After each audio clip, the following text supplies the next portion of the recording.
အကယ်၍သင်ဟာအသက်40ကျော်လာတဲ့အခါဘိုက်မှာအစီတွေစုလာတာမွန်းလွဲပိုင်းရောက်တာနဲ့လူကအားရင်ကုန်ခန်းပြီးနှုံးချိသွားတာမျိုးတွေဖြစ်နေပြီလား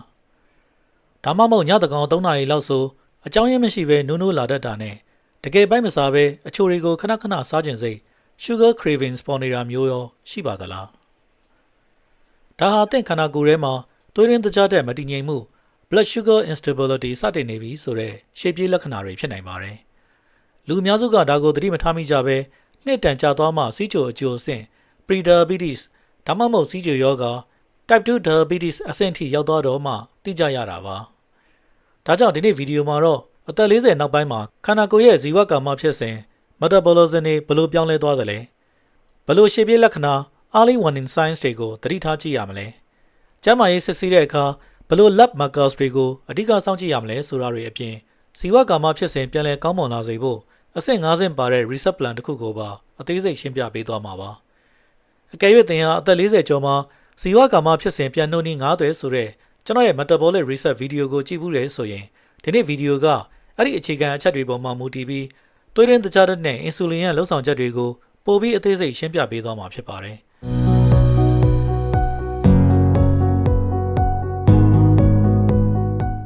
Hardrice 40 Plus ကနေပြန်လည်ကြိုဆိုလိုက်ပါတယ်ကျွန်တော်ရဲ့ channel ကတော့အသက်40ကျော်သူတွေအတွက်အစွန်းရောက်တဲ့အစားအသောက်ထိန်းတာမျိုး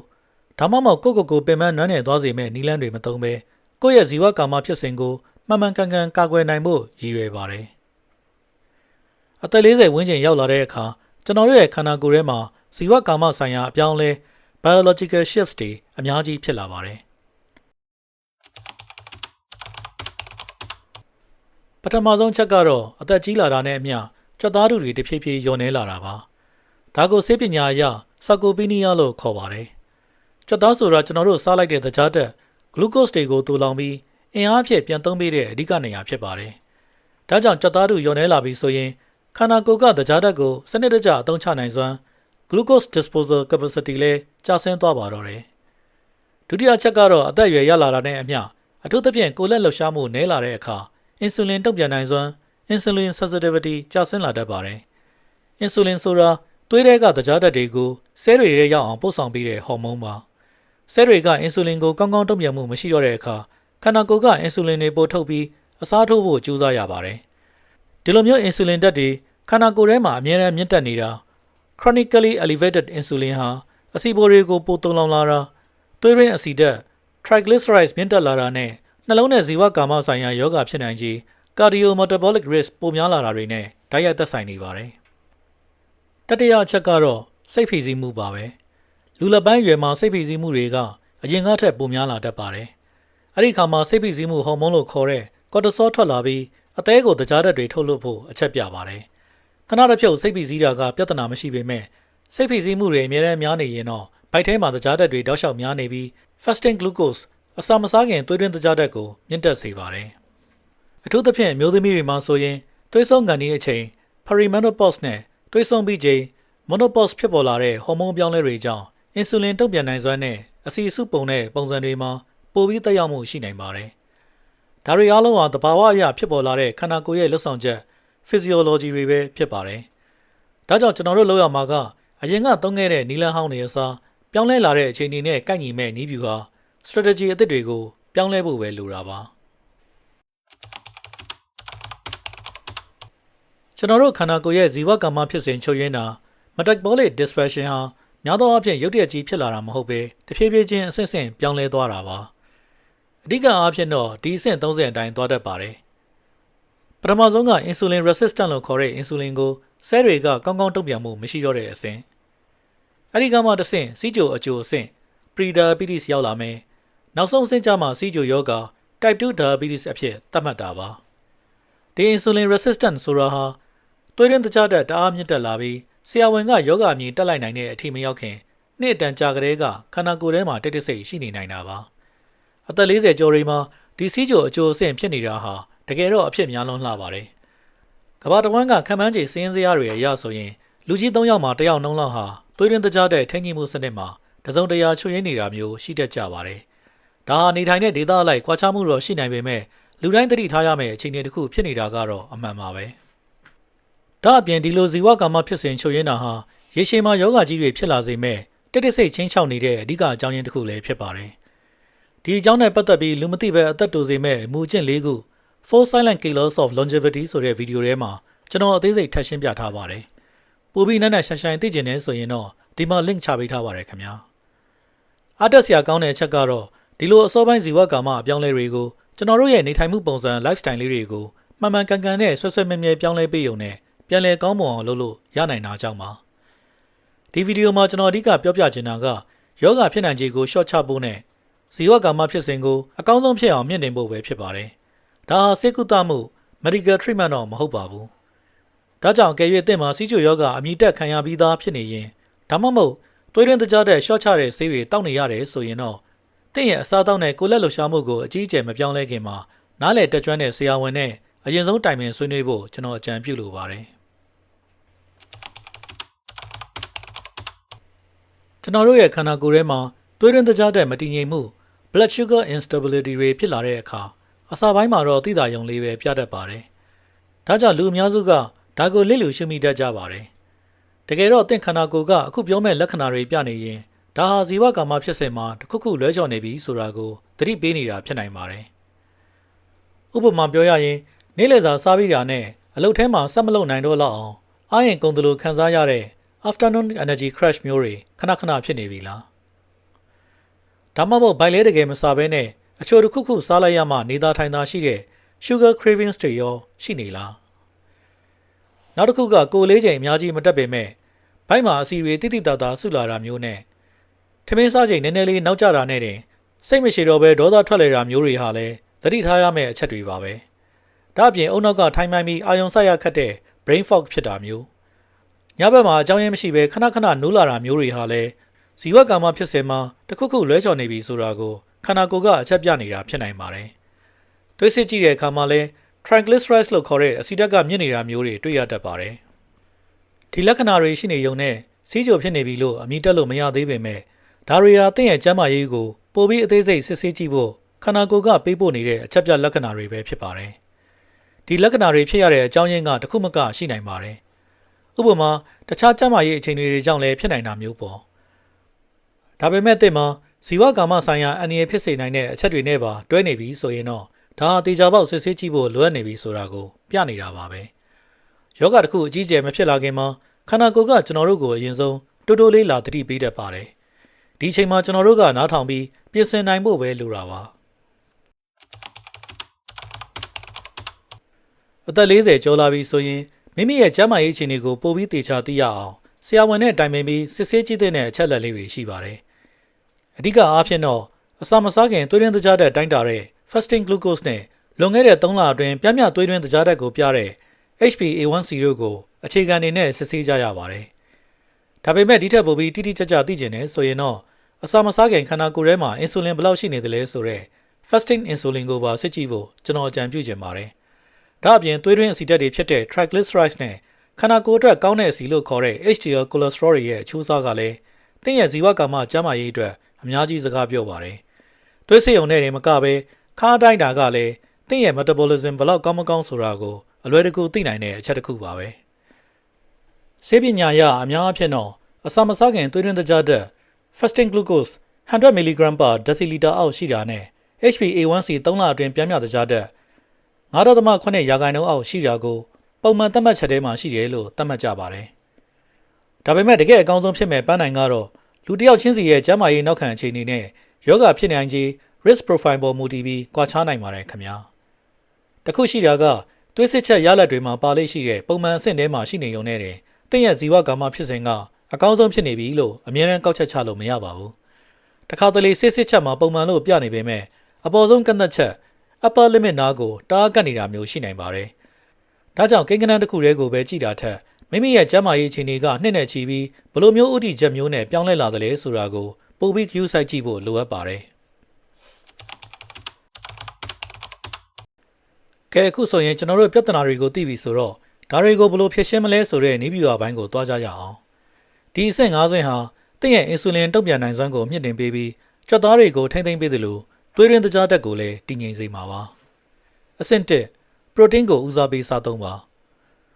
ကျွန်တော်တို့အသက်40ကျော်လာတဲ့အခါပ protein ဆိုတာအရင်ကထက်ပိုပြီးအရေးပါလာပါတယ်။ဘာဖြစ်လို့လဲဆိုတော့ protein ဟာကျွန်တော်တို့ရဲ့ကြွက်သားတွေကိုမဆုံးရှုံးအောင်ထိန်းသိမ်းပေးတဲ့အပြင်စားပြီးသွားရင်လည်းဗိုက်ပြေးသွားတဲ့ခံစားချက်ကိုပေးစွမ်းနိုင်လို့ပါ။နောက်ပြီးအရေးကြီးဆုံးတစ်ချက်ကတော့အစာစားပြီးရင်သွေးတွင်းတကြားတဲ့ရုပ်တရက်မြင့်တက်မလာအောင် protein ကတည်ငြိမ်အောင်ထိန်းပေးနိုင်ပါတယ်။သုတေသနပြုချက်တွေအရ protein ဟာအစာအိမ်တွေကအစာတွေဥလန်းကြောင်းနဲ့ဆင်းသွားမဲ့နှုန်းကိုနှိကွေးစေတဲ့အပြင် carbohydrate နဲ့တွဲစားတဲ့အခါမှာလည်းတကြားတဲ့ဆုပ်ယူမှုနှုန်းကိုလျှော့ချပေးနိုင်တယ်လို့သိရပါတယ်။ဒါကြောင့်လက်တွေ့ကျကျပြောရရင်တော့လူကြီးအများစုအတွက်တစ်နက်ကို protein 25 gram ကနေ35 gram လောက်ထိရအောင်စားဖို့ကအကောင်းဆုံးပန်းနိုင်တစ်ခုပါပဲ။ဒါပေမဲ့တယောက်နဲ့တယောက်ကိုယ်လေးချင်းလှုပ်ရှားမှုပမာဏနဲ့ကြောက်ကက်ကျန်းမာရေးအခြေအနေတွေပေါ်မူတည်ပြီးတော့လိုအပ်တဲ့ပမာဏကအနည်းငယ်ကွာခြားမှုရှိနိုင်ပါတယ်ခင်ဗျာ။ဥပမာကြက်ဥငါးကြက်ရင်ပုံသား Great Dane ပဲပြားအစီနဲ့တဲ့အမဲသားနဲ့ပဲမျိုးမျိုးတို့ကနေ protein ကိုရနိုင်ပါတယ်။ကျွန်တော်လက်တွေ့ကျတဲ့နည်းဗျူဟာလေးတစ်ခုထပ်ပြောပြချင်ပါတယ်။အဲ့ဒါကတော့ထမင်းဒါမှမဟုတ်အချိုးစားတွေကိုမစားခင်မှာ protein နဲ့အသီးရွက်တွေကိုအရင်ဆုံးဥအောင်စားလိုက်ဖို့ပါ။ဆေးဘက်ဆိုင်ရာသုတေသနငယ်လေးတွေအရ insulin တုံ့ပြန်နိုင်စွမ်းကျဆင်းနေတဲ့သူတွေ insulin resistant ရှိသူတွေအနေနဲ့အစားအသောက်စားတဲ့အစီအစဉ်လေးကိုပြောင်းလဲပေးုံနဲ့တင်အစာစားပြီးနောက်သွေးတွင်းတကြားတဲ့ရုပ်တရက်စောင့်တက်တာကိုအတော်လေးရှော့ချပေးနိုင်တယ်လို့သိရပါတယ်။ကျွန်တော်ရဲ့အသက်40ကျော်ကြွက်သားပြန်လည်တိစောက်နည်းဗီဒီယိုထဲမှာတော့သင်ရဲ့ကိုယ်လင်းချိန်ပေါ်မူတည်ပြီး protein ကိုတစ်နေ့ဘယ်လောက်ထိစားရမလဲဆိုတာနဲ့ရလဒ်အကောင်းဆုံးရဖို့အတွက်တစ်နက်ချင်းစီမှာဘယ်လိုခွဲပြီးစားသင့်တယ်လဲဆိုတာကိုအသေးစိတ်တွက်ချက်ပြထားပါတယ်။ကိန်းဂဏန်းအနေနဲ့တကွတိတိကျကျသိချင်တယ်ဆိုရင်တော့ကျွန်တော်ဒီမှာ link ချထားပေးပါတယ်ခင်ဗျာ။အစစ်နဲ့အာဟာရမျှတတဲ့အစားအသောက်ပကံတစ်ခုပြင်ဆင်ပါ။ကဲအခုကျွန်တော်တို့အစားစားတဲ့အခါမျက်စိထဲမြင်သာအောင်ပကံတစ်ချက်ကိုအပိုင်းလေးတွေခွဲကြည့်ရအောင်။ဒါအသင့်ရဲ့သွေးရင်းတကြားတက်ကိုအကောင်းဆုံးထိန်းချောင်းပေးနိုင်မယ့်ပုံစံပါ။ပကံရဲ့တစ်ဝက်ကိုကစီတက်နေတဲ့အသီးအရွက် non-starchy vegetables တွေနဲ့အရင်ဖြည့်ထားလိုက်ပါ။ကျန်တဲ့၄ပုံတစ်ပုံကိုတော့ protein ထည့်မယ်။နောက်ဆုံး၄ပုံတစ်ပုံကိုမှအမြင့်တက်ကျွဲဝတဲ့ carbohydrates တွေထည့်စားပါမယ်။ပြီးရင်တော့လိုအပ်သလိုကျန်းမာရေးနဲ့ညီညွတ်တဲ့အစီ healthy fats လေးတွေထည့်ပေးလို့ရပါတယ်။နောက်တစ်ခုအထူးသတိပြုထားရမှာက naked carbohydrates တွေကိုရှောင်ဖို့ပါပဲ။ဒါကဘာကိုပြောတာလဲဆိုတော့ protein ဒါမှမဟုတ်အမြင့်တက်တစ်ခုခုနဲ့မှမတွဲပဲ carbohydrate သီးသန့်ကြီးပဲစားတာမျိုးကိုပြောတာပါ။ဥပမာထမင်းဖြူကြီးပဲစားတာပါမုတ်ကင်သီးသန့်စားတာဒါမှမဟုတ်အသီးဖြော်ရည်ကြီးပဲတောက်တာမျိုးတွေပေါ့။ carbohydrate ကိုအမြင့်တက်တွေအဆီတက်တွေနဲ့တွဲစားပေးမှသာတကြားတက်ဆုပ်ယူမှုကိုနှိကွေးသွားစေမှာပါ။ဒီလိုမျှတအောင်စားခြင်းအပြင်တင့်ရဲ့အင်အားကိုတစ်နေ့လုံးတည်ငြိမ်နေအောင်အထောက်အကူပြုပေးမှာဖြစ်ပါတယ်။တကယ်လို့တင့်ရဲ့ဥလန်းချောင်းကျန်းမာရေးသာမကောင်းမှုဆိုရင်သွေးတွင်းတကြားတက်ကိုထိန်းချုပ်ရတာကလည်းပိုပြီးတော့ခက်ခဲလာနိုင်ပါတယ်။အခုနောက်ပိုင်းထွက်ပေါ်လာတဲ့သုတေသနအသစ်တွေအရဆိုရင်ကျွန်တော်တို့ဥလန်းချောင်းထဲမှာရှိတဲ့အကျိုးပြုဘက်တီးရီးယားလေးတွေကခန္ဓာကိုယ်ရဲ့တကြားတက်ကိုအသုံးချတဲ့ဖြစ်စဉ် glucose metabolism အပေါ်မှာအများကြီးသက်ရောက်မှုရှိတယ်လို့သိရပါတယ်။ဒီပညာရပ်ပိုင်းကတော့အခုထိဆက်လက်လေ့လာနေကြဆဲအဆင့်မှာပဲရှိပါသေးတယ်။ပြီးတော့လည်းကျွန်တော်တို့ဥလန်းချောင်းထဲမှာရှိတဲ့အနုဇီဝပိုးမွှားလေးတွေမျှတမှုရှိခြင်းနဲ့ခန္ဓာကိုယ်ထဲမှာအနှဲငယ်စီဖြစ်ပေါ်နေတဲ့ရောင်ရမ်းမှု low grade inflammation တွေဟာအင်ဆူလင်တုံ့ပြန်နိုင်စွမ်းအပေါ်မှာအများကြီးသက်ရောက်မှုရှိတယ်လို့သိရပါတယ်။ဒါကြောင့်လည်းလူအများစုထင်ထားတာထက်ပိုပြီးအစာချေစနစ်ကျန်းမာရေးဟာခန္ဓာကိုယ်ရဲ့ဇီဝကာမဖြစ်စဉ်တည်ငြိမ်မှုအတွက်အဓိကကျတဲ့အခန်းကဏ္ဍကနေပါဝင်နေတာဖြစ်ပါတယ်။တကယ်လို့အသက်40ကျော်လာတဲ့အခါမှာအစာချေစနစ်ပြန်လည်ကောင်းမွန်လာအောင်ဘယ်လိုလုပ်ရမလဲဆိုတာကိုဒီထက်ပိုပြီးအသေးစိတ်သိချင်တယ်ဆိုရင်တော